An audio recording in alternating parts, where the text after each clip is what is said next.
So joining me for this conversation, we have Ekow Mensah, who is a life coach, and he's going to help us understand or get a better scope on how to have a clear balance between our work life and our personal life. Ekow, welcome. Thank you very much. You're welcome. And I'm fine, thank you. How are you? I'm okay. Great. You look fantastic, by the way. Thank you very much. I was expecting you to give me the compliment back. You look amazing. Thank you. Thank you. I know he has already complimented me, but I wanted him to do it on air. You look fantastic. You look fantastic. Thank you very much. So today we're going to talk about how to have a perfect balance between your personal life and your working life. And we're having a conversation before we went on air with Godwin, and I mentioned to him that we tend to either have too much or invest too much time in our work life and forget our personal life, or invest too much time in our personal life and forget about our work life. So now we just want to understand the thin line between the two and how we can coexist the two in our lives and make sure that we have a perfect balance. Yes, so that's what we're going to talk about today. Okay. Yes, okay. Great. Okay, so my first question for you today is, how do we have a work balance? What does it mean to have a working balance or a working life or work life? All right. Thank you very much.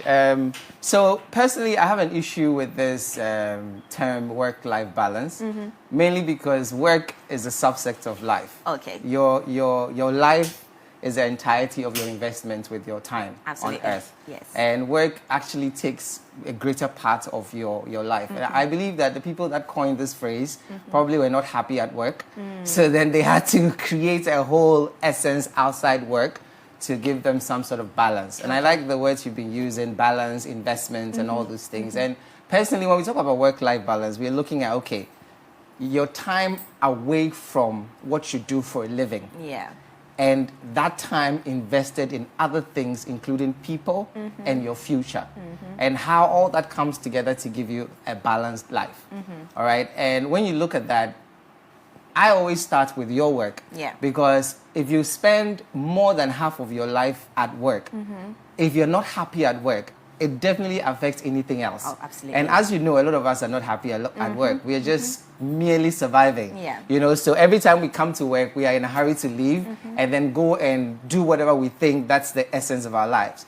But let's start with your work. Whatever your hands finds to do, make sure you're doing it in a way that gives you some sort of fulfillment. The people you are with at work, if you're able to build some cordiality, there's a culture at work that encourages, you know, you people being friendly, you people exchanging everything else beyond what you're supposed to do professionally. It gives you some sort of fulfillment, and you look forward to coming to work. Yeah. And because of that, when you go home, whatever joys you have at work obviously affects whoever is at home waiting for you. In fact, I mean, by research, there are two things that really are important to man, woman, humans. And that is work, the things that bring you whatever you need in life, and then love. You know, the people that make you feel that you're important to them. So then basically when we talk about work-life balance, we're looking at, okay, how do we balance, or how do we like synchronize our work, which is a professional life, and then our love life, which is the people that matter to us most. And that's what I'm hoping that at the end of the conversation we'll be able to figure out. Okay. Exactly. But you mentioned something about, you know, investing or spending a large amount of time in our workspace. And you also mentioned how some people tend to not like where they are, but due to circumstances of life, they have to work to make an income. I like to say that people who truly enjoy what they do and they do it passionately are very lucky in life, because a large majority of people, not even just here in Ghana or in Africa, but across the world, they do work, or they work because they have to make an income. They have to look after themselves. They have to supply and buy things, and they need an income basically, and not necessarily because they have a passion for it.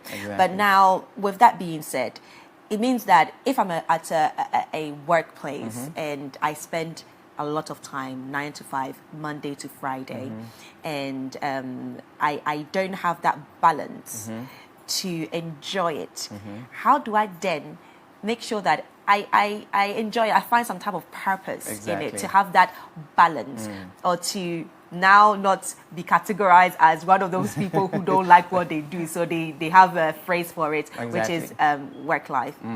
Okay, so first of all, there is nothing like balance, okay? Because really, statistically, you would spend more time at work because 8 to 5, and that's actually the minimum, okay? That you can invest in any kind of work. Yeah. When you're done with work, with all the traffic we have, you get home around 7, 8. I mean, you spend barely like an hour or two with whoever you are with, your family, your kids, your parents, whatever. And after that, you're back to sleep. Weekends, weddings, funerals, and everything in between. Sundays, you go to church, mosque, wherever, you come back. And then your week is as much done as you know. So let's not talk about balance, because balance says that, okay, you have to have an equal amount of time for life beyond work as you have at work. Which cannot be Which achieved is not as an adult. possible. So let's look at what Jeff Bezos refers as work-life harmony. Okay. All right. How do you spend that required amount of time at work, but also make time to invest in people that are important to you? Okay. I mean, the essence of work is to be able to accumulate things that would give you the opportunity to provide for people that matter to you. Yeah. All right. And beyond that, you also have to find some level of fulfillment for which it overflows to other people. You cannot give what you don't have. All right? So when we're looking at work-life balance, we always have to look at the person and how they feel inside, because that always reflects outside. All right? So if you're looking at, okay, how much time can I invest in this? How much time can I invest in this person? How much time can I work? It's all even adding to your stress. Yeah. And at the end, you're not able to find that, you know, harmony inside you that enables you to be that kind of pleasant person out there, that enables you to enjoy your social circles, your family life, your work life, and time with your kids. So start with yourself. Okay. What gives you purpose? What gives you fulfillment? What gives you harmony? What gives you that joy that now emanates from you to other people? I mean, if you want to like take a walk during work, what stops you from doing it? Your boss? No. It's because you have not gotten the results that is expected. Work is about results. So if you know exactly what is expected of you, especially if you're working anywhere, and you know that, because the best successful career is the one that you focus on pleasing your boss. When the boss requires specific things of you and you do it, I don't see why you can't do any other thing. Because it is when your results have not been gotten that anything you ask for is a nuisance. So first of all, look at what is expected of you at work. Figure out how you can invest time to learn the skills, the knowledge, the capacity to be able to do it quickly, so that when you need time to do anything, you can actually do it. Why can't you go to the beach on Wednesday? Because the norm says that you have to be at work on Wednesday. No, the norm says that you have to achieve certain results before the end of Wednesday. What is it? How do I get it done? So that if I need time outside work, it doesn't have to be a weekend.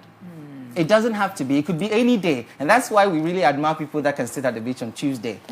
Because we wonder, okay, so don't you work? But don't you think that maybe those ones are maybe entrepreneurs, so they have their own businesses, so it's easier for them to balance or have a harmony between their working life and their personal life? Before COVID, did you ever think that we could work from home? I mean... Even bankers work from home. Yeah. I mean, we never thought that such a sensitive industry can actually work from home. But we made it possible because it was a necessity. All right? Everything around us, even at work, is something that we have carved for ourselves. Either something we've inherited as part of the norm or something that we have gotten used to because it's part of the culture. Yeah. When Zappos came, it's a company in the US that used to sell shoes and it was bought off. They used to be able to bring family, kids, and everything to the workplace. So then they didn't have a need to now finish work and then go and pursue what they term as life. It's really just the norm. And if we really value work-life balance, we should be able to adjust our schedules in such a way that when we know what is expected of us at work and we're able to achieve that, we can really do anything else we want. You're a professional. After your work is done, you can go to the gym for an hour and come back. Of course. Why do you have to wait over the weekend before you do that? Yeah. But So your boss will be it- upset with you because you haven't achieved the result that he expects. Okay, so it boils down on the individual. You can really. negotiate. Yeah. You know, Okay, the value at work determines what Yeah. you can actually ask for. So you spoke about harmony. Now, how do we achieve that harmony when it comes to our work life and our personal life? You've made us understand that we cannot have a balance. I mean, it's impossible. impossible. Because we will definitely invest more time in one than the other. That's just how life is. And you being an adult as well. It's a scam. Kids do not grow up, okay? Being an adult is a scam. Adulting. But so how do we achieve that harmony? Because I know a lot of people struggle with it. My co-host, for example, he's struggling. He's watching right now because he's struggling with, having a good social, personal life, myself as well. And, having to also invest as much time in my work life. So how do we achieve that harmony? First, determine what's important to you. Okay, you have just one life. So the most important person... YOLO. That you only live once, right? Yes, So you have one life and you only live once. But the most important person, and whenever I say this statement, people always come back at me and like, oh, that's not good, it's being selfish. Yeah. But you are the most important person in the world. Absolutely. And the more you keep giving of yourself and you don't take anything back, there isn't a balance in your life. So you don't find the harmony that you're looking for. So first of all, knowing that you are the most important person in the world, the first thing you need to figure out is, what is important to you? What is significant to you? What matters to you most? Is it the work? Is it your achievements at work? Is it the money you're making? Is it the kind of life you're building? Is it family? Is it friends? Is it relation? Is it people? What is important to you? Make a list of it right now. Write out the things that are important to you. You want to make $1 million in the bank. It's important to you. So the more time you spend making that $1 million, for you, it's a balance. Why would you want to spend time outside drinking with friends when you don't feel fulfilled? You'll be sitting there wondering, okay, what's the next move? All right, so figure out what's important to you. And then the second thing is that be present. Because you talk about investing time. Everything about work-life balance has to do with time. Yeah. All right, but even if you're spending 30 minutes with someone, for instance, your boyfriend, your husband comes to you and he's on his phone. He's there, so he's trying to balance his work and life, but he's not present. So one of the things that we need to be mindful of is, even when you are with someone, you are with friends, you're with your people, be present and be interested in their life as well. A lot of the conversations we have is all about me, and we never really hear anybody else out. But remembering what somebody even said, trying to figure out, okay, that thing you talked to me about last week, how is it going? It brings so much fulfillment to somebody, knowing that somebody is present and the person cares. It's not just about investing your time and being there and all that. Being present and being mindful that the other person is as important to you as you are to them as well. And then at the end of the day, know the value of the things that you are investing your time in. Because really, your biggest asset is time. Yes. And if you're not investing, it means that at the end, you're not sowing the seeds that will germinate into a tree that will give you the fruit in the future. And that's where you go through life in a roller coaster, rat race and everything, and then you get to the point where you're old and you cannot do all the things you did, and you've not invested anything, so that you find yourself lonely. And that's like the most unfortunate and terrifying thing that you can ever do. But would you also say that in that case, since we work throughout our adult life and then eventually we retire, and some people who invest more time in their work life, they tend to be alone most of the time because maybe they didn't invest enough time in their personal life. They weren't present when they were around families, so family left. So when they reach their 60s, 70s, they tend to be alone. Exactly. So they've invested all that time working, making money probably, acquiring a lot of assets probably, but then that aspect of now having a family around, having a personal life, having friends around, that aspect was lost throughout the years of them wanting to be better, wanting to achieve something. So that's basically what I'm trying to say, because I have goals, and I always say that I want to retire at 40. Okay, and because of that, hey, it's achievable. It is achievable. So we all used to say that, right? Until you get to 40, you realize there's so much more to do, but it's achievable. It's achievable. I'm sorry, it is achievable. Don't mess up my dreams. It is achievable. Thank you. Okay, so, a lot of people want to retire at 30, retire at 40, retire at 50. And because of that, they feel like now that they have the strength of youth, they need to invest much more time working, making money, buying assets, buying lands, buying whatever, and investing.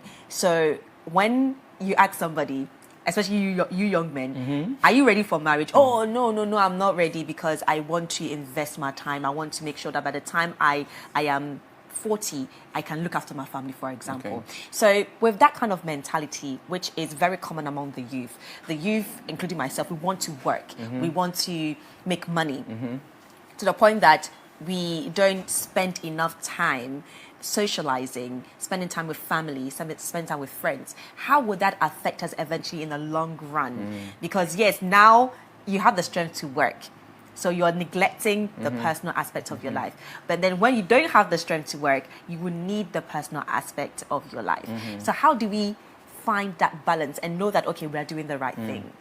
Well, I just want to draw your attention to something. The world is changing very fast. The young people don't see work as the old people used Having to see. to go In to fact, the mining exactly, yes. and hard work and getting dirty and all changing. of that. Yeah. And in my work with businesses, we've realized that one of the biggest challenges you are facing is that, first of all, identifying top talents, and then they also stay in. So there's no loyalty, there's no commitment, because work for them is life as well. Yeah. So then for them, they figure out, okay, if I'm working, then I should be having fun as well. Absolutely. Now, and another thing I want to also demystify is that not everyone will get married and have kids. Of course. So then if that is the case, then are you saying that they don't have a work-life balance? No. Like I said, if it's important to you, invest time in it. Yeah. If traveling is important to you, invest time in it. If actually making money and having a lot of money in the bank, don't forget, rich people will always have friends around them. Yeah. Always would have friends around them. If you have a 6-bedroom house and people need houses, you can give some to them, and then because they are in there, you can have conversations with them. But trust me, if you work for 20 years in an establishment and those there are not your friends for which you can actually hang out with, the kids of the people that you work with are not the friends of your kids, then what were you doing all the time that you were working? I mean, then you weren't balancing your professional life there as well. So then it's no surprise that your personal life sucks as well. You But know, people like to say, oh, I don't want to bring my personal life into work. Why? Whatever happens at work, outside working space or working hours, you stay outside of working hours. And, whatever happens at work, you stay at work. So I wouldn't bring my personal matters or my personal life to my workplace. but if you have somebody at work that you can talk to about your personal life, you love coming to work, isn't it? I guess so. Exactly. If you have a buddy, if you have a bestie at work, you love coming to work. It's like when you're in school, you have friends that you can share, because we live outside work so that we can come back to work and talk about it. Yes. We live in work so that we can go home and talk about it. Yes, So then true. if you can come to work and there's nobody else you can actually share, so we're not saying announce it to everybody, because really it's nobody's business what you do with your life. But you know that even in certain industries, what you do with your life also affects your life as well. Absolutely. So there are certain things, in fact, if you work in certain industries, it's not everything you can even post on Facebook or social media, because they restrict all those things. But find balance wherever you are. Yeah.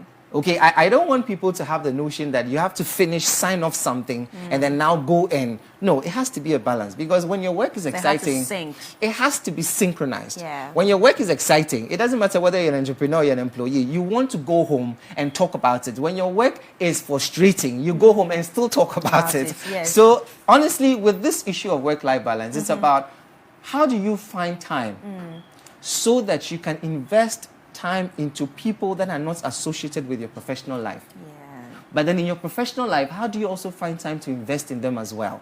If you pass by the door and you ask the security man, how are you doing today? How's your family today? It makes him feel good. And that in itself is finding a balance between what you do normally as a presenter and then also your relationship with the people around you. All right? Okay. So invest time in making sure the people around you feel at home with you around. It doesn't matter whether it's at work or it's at home. Okay, so let me just read one comment before we wrap up the conversation coming in on our WhatsApp number. So this person said, "Good morning, beautiful Ohima Lawa." That's my name. This says, "Jakpa Naziru, watching you live from WA. I think my personal opinion of this work-life balance can be achieved when we value our time. Time lost cannot be gained anyway, but I feel these two cannot be balanced.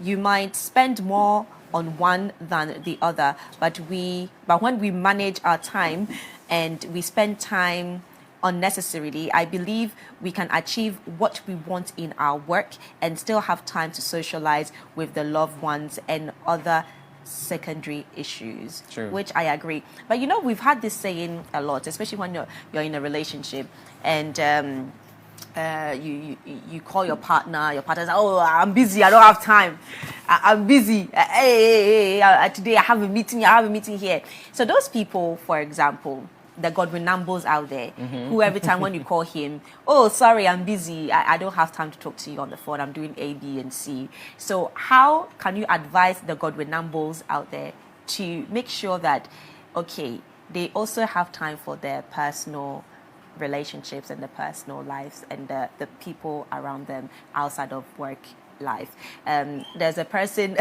a friend of mine always used to say, my friend, when she used to call her boyfriend and her boyfriend used to complain about being busy, she said, my friend, you're not more busy than Obama. That time Obama was president. You're not more busy than Obama. Even has time for Michelle. Okay, I know, right? So what are you doing? So what are you doing? Like, you know, what you said exactly. So as a young person, you know, how do we make sure that we synchronize all the relationship that we have around us, including work as well, and not say we are busy all the time? Well, this might not go too well for a lot of young men out there, and for women out there as well. The Godwins of this world really found time when they were wooing someone. You know, when you're wooing a woman that you love, you find time. It doesn't mean that you're less busy. Exactly. It's because of the value you place on that achievement. Okay, it's the value you place on that person. It's the value you place on whatever you're doing. So if he places more value on his work than the person he says is worth, then that's where you experience that. But nobody should put work before a human being, especially someone you say you love.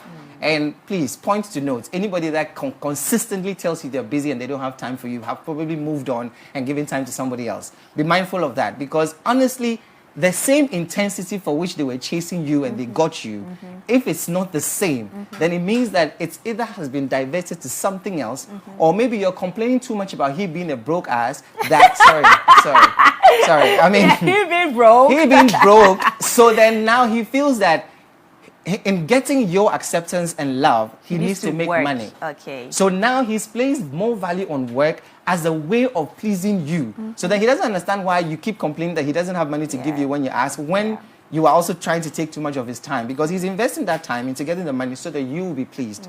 All right? So let's watch the things we tell the people that we say we love. Because you can't say, I want more time with you, sit with me, watch a movie with me, let's go and do Netflix and chill and everything. And then you keep bugging me about me not being like my friend who has a mansion. So I would just say, okay, fine. Maybe getting a mansion would please this woman. So then even though I love her, let me focus on getting a mansion. But then the way you even go about it takes maturity. Absolutely. And experience. I agree. Even if you're busy, never make someone feel that you value work more than them. Because at the end, you work because of them. I like that. And I'll take that as your final word. Yes. But if anybody wants to contact you, connect with you for some word of wisdom and learn how to eventually balance certain things in their life, because you are a life coach, how do they connect with you or contact you? Well, you can go to my website, ekow or connect with me on all social media platforms. Which is? Facebook, Instagram, Twitter, Ekow Mensah ID. Ekow Mensah ID. Yes, well, please. there you have it, Ekow Mensah. Thank you very much for joining me on this conversation. Thank It's you been a for pleasure. having me. I've learned so much. I've definitely learned how to not balance, but synchronize and harmonize my personal life and my work life. Thank you very much.